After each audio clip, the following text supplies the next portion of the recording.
Thank you. Thank you, Lori and Susan and everyone that's not outside and is inside tonight.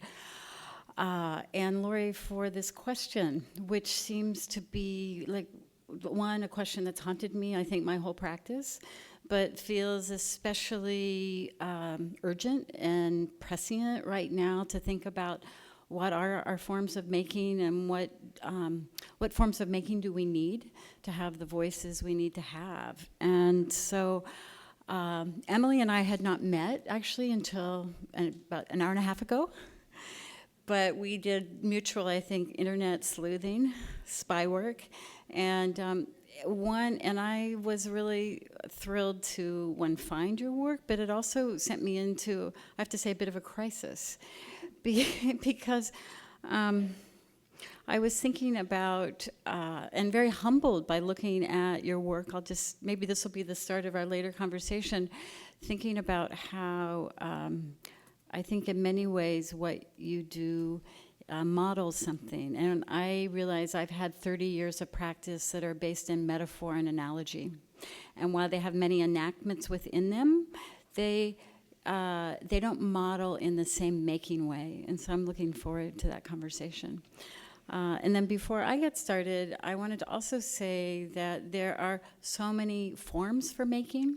And one of them is the context that's made tonight for us to be here, that art doesn't just happen, but a context has to be made for it to happen, for it to become social, for it to become recognized. And so for everyone that has been part of making a context, the art wouldn't happen otherwise. And I am grateful, after a practice of 30 years of collaborating with institutions, I know how many people are involved in making that possibility. So tonight, I'm going to try to stay in my time limit so we can have a conversation. So this is a bit of an experiment. I've written something out, and we'll see if I can stay to it. But when Lori asked me to participate in a conversation about making, I did ask myself, what is my making? And what is maybe the most fundamental form of making, which is the ability to form something from nothing. And I immediately thought about what we do as humans, which is we draw a line, and we lay a mark, and we make a path where there was none before. And I think right now, because we've laid a very heavy path on the world, we're thinking a lot about what is the responsibility of that making in an age of technological extension, when the ability to project our bodily presence is greater than the reach of our hand to touch or our voice to call. So what does it mean to make by hand? My first hand is a sewing hand, and it's a needle poking down through a cloth, carrying a thread through the surface. And what's always hypnotic to me is the thread dipping down connects the close at hand to the far away, because it connects what you can see and touch in your lap to the space underneath that you cannot see, to what is the invisible below. And I've always thought that that's really a metaphor for what artists do, is we take the thing that's there and we try to bring it back up to the surface the same way that needle might carry a red thread up. And we seesaw always between the visible and the invisible. And the thing that's amazing about sewing, and I bet there are many people here in the audience that grew up also with that firsthand, is that two things that were once separate are now joined. And so something has been transformed. And I learned this sitting elbow to elbow with my grandmother, Lois Bennett, who had the unique ability to knit and read out loud at the same time. And so nestled close to her elbow and listening to her voice and watching her hands weave lines of words and lines of yarn in synchronous rhythms, the sweaters she made not only kept us warm, they made us feel beautiful. And from her, I learned that making is a really powerful thing. And I hold on to this, especially now as we feel maybe the rug under our feet is beginning to unravel in the political weather we now inhabit. where there's a lot of antagonism to the environment, to the arts, to culture. And so our makings have the urgency of needing to address the unmakings that are otherwise possibly surrounding us. And so for me, learning to write and learning to sew were simultaneous. Both the thread and the word are ways of naming and of ordering the world into relations. The English word text comes from the medieval Latin textus, to style or texture of a work, literally a thing woven, and from the past particle stem of textere, to weave, to join, to fit together, to construct. And ever since, for me, it's about the tactility of both of those in concert together, and the importance of both the tactile and the ability to language our experience, the necessity of those two coming forward in the trains of my work together. But just like getting stones to speak, or dead things to talk, or making a body where there is no body, our making often speaks to an impossibility. Making often addresses an absence. An absence that perhaps, like the mouth itself, is open to many possibilities of saying and seeing. Ways of making link simultaneous and opposite longings. The desire to inhabit our material weight, to be linked in the sociability of community and history, and the longing to lose our material weight, to be launched in our solitary individuality, as our ideas about economics, nations, genders, historical memory, private and public life, and their responsibilities have become fractured, along with the meanings of the social, the individual, along with the shift in technologies from something visible and materially embedded to something less visible and networked. As genetics and the collaborative entanglements of microbes explodes our imaginative capabilities, what does it mean to make by hand, to make with a single body, when the influence and the impact of distance in the proximity of our daily lives has changed everything? And so for me, the work really shifted from thinking about the indexical trace of the bodily presence in material to thinking about making conditions. And how do different circumstances make conditions for work to happen or relationships to shift? And that is a slow turning through many projects, but for me, it's represented by this project that opened in 2007. It's a 80-foot concrete cast-in-place tower that I built in north of San Francisco. Now, tower is more medieval than it is contemporary, but it did completely change the way I thought about making objects and how a tower might be a vocal cord for the landscape in which it sits, and how with a double helical staircase, it might make a circumstance that entwines the audience and the performer together in one larger movement. And this is a little bit of video footage from one of the performances in the tower with Meredith Monk and her ensemble. You can hear that. That's a shruti. It's like you hear that? That's at the bottom of the tower. So the tower, you enter horizontally through a sideways door, and it is open to light. And as you ascend the stairs, you're compressed against the wall. So very slowly, your body becomes aware that as you ascend towards light, you're also becoming pushed against the side.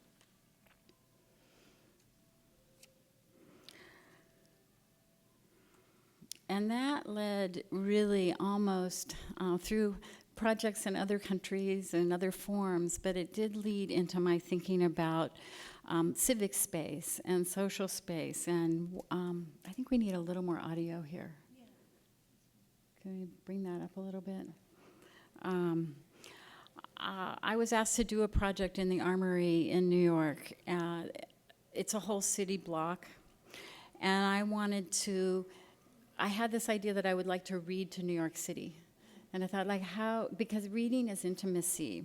And so I was thinking about how can you bring that kind of shared intimacy into a public space? What is a civic space now that is not about consumption? And what are the circumstances under which we can experience and share a sense of being alone together? And this piece has many elements that I'm not going to go in and describe. It's kind of a lecture unto itself. But it's from watching the multiple aspects of this project, being able to be present every day with it while it was open, feeding the pigeons, watching what happens as the swing took individual body weights, and watching people's hearts fall open when their weight was carried. And I learned so much from this piece that it's kind of upended a little bit how I think about making, that while the making is very visceral and material, it's really the circumstance or condition for something to happen that you actually can't determine. And it's brought me to approach working in museums to think about, well, what is the nature of the exchange that happens within a museum? And so shortly after that, I did a project at the Henry Art Museum, and I worked with the many collections at the University of Washington, and we scanned the collection of skins and dead animals from the Natural History Museum. We worked with the ethnography collection, and I was very interested in images and making another form of touch. It wasn't the touch that's the yarn in your hand, but it's like, how does an image actually hold touch? And so what we did was print these in newsprint so that they could be taken away. And so as the individual images were taken, the exhibition emptied itself. And so it was taken away. And just like the animals that will no longer be there, when they're all gone, they're gone. You don't know what's now missing. And so the gallery started to empty. But there was also a way for the humans to address the animals. So through reading to clothing made out of animals, to reading to the images, to singing to them. I worked with the school students in the chorale.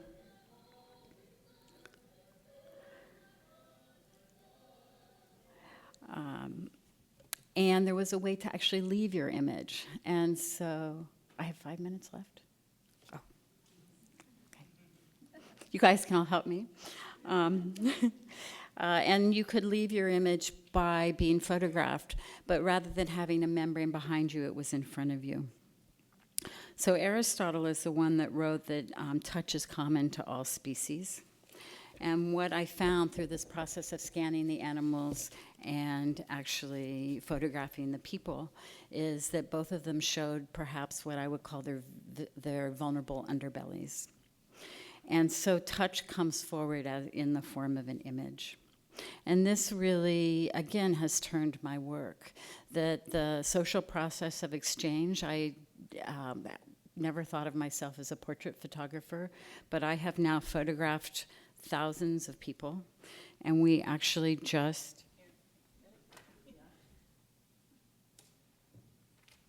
and you have 10 minutes. Oh, I have 10 minutes. Okay, we made a phone book with no words and only images of all of the people who were pressed up against the membrane, and it's like it's a body. And its materiality is really important. And it's like those of you that actually sat on phone books when you were little, you will recognize this form. Part of this thinking about the museum as exchange and thinking about these bodies is like wanting the work to go out and circulate in different ways that are not necessarily determined. And so one of the things I've loved is that through the Public Art Project that we published this with, a project for the Dell Medical Center in Austin, Texas, we've been able to give this book away. And so it's circulating hand to hand. And these are some of those images. And what I think is interesting to me about them is that it's one in exchange. In some ways it's very conventional as a photographer with a subject, but because you can't see me, you can only hear my voice. It's a private space. So in the age of the selfie, there's something I think about privacy that you see in this image, and that is made or allowed by the circumstance no differently in some ways than the architectural circumstance makes a context for some of the other work.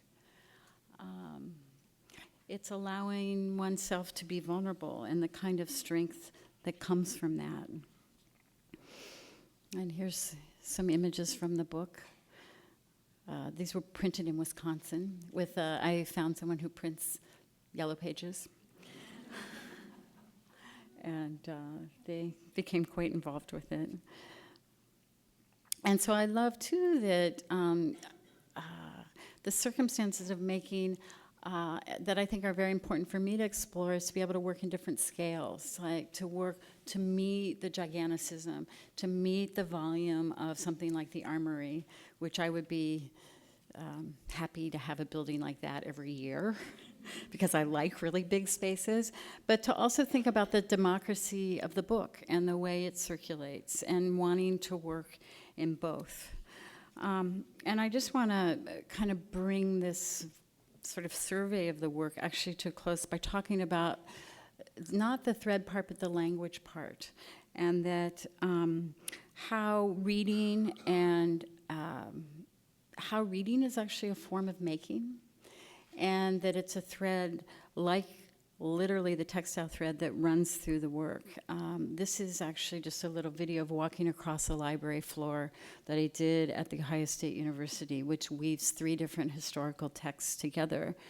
And what's interesting to me about it is that you, as a figure walking across it, compose it differently with every passage. And so while the floor itself is fixed, your passage is changing it with every movement. And that's leading to a project that I'm in the middle of that I'm actually really excited to share, because I haven't talked about it very much, is that I'm doing a project in the subway at the World Trade Center. And so that's the station, Cortlandt Station, that's been closed since 9/11. And I've been thinking, although the project is not part of the memorial, it is the entrance or threshold through which many people will approach the memorial. And we're working with a woven concordance. So concordance has a set of spine words that are bold, and then the horizontal text comes from another text. In this case, let me go back up. The vertical words come from the preamble to a national document, the U.S. Declaration of Independence, and the horizontal words come from an international document, the UN Declaration of Human Rights. And they will be set in relief like this into the walls of the subway station. And so every time you pass, you will recompose these words, and they will become a litany of rights, of everyone, of we. And I think that's really the question I always arrive in terms of what is our job as makers. It's that I want to refuse a STEM world, and I want to make, I hope that making can be part of literally stitching us together into something that we can recognize as a we. And the last project, this will open in a year. So it's being made right now, is that the most recent project is one that actually returns to the thread of my first hand. And I worked in a small opera theater in Wuzhen, China, and I had the whole theater I would love this theater, actually. And another thought, but what I did, they allowed me to have the theater, and I wanted to have a woman weaving as the event on stage. And so I worked with local weavers who worked in the Jacquard studio, And there was one woman who worked in the silk reeling studio, and she came and she unraveled sweaters that were actually collected from the community. And the bits of yarn she picked out of the sweaters from this collection was carried down to the stage, where a warp was composed from thread that came from each seat, thus connecting the collectivity of the many to the singular action of the one on stage. And I worked with weavers from the studio to then, at their discretion and interest, to weave those little bits of yarn from the community into one long cloth that you can, let's see, there you can see there in the bottom image. And we opened, as we did in the Armory, we opened the back of the stage to the outside. So the woman who is weaving is the continuum not only to the past, which she faces, but to the future, which she is making. Because the world stays alive as long as a woman is still weaving. Thank you.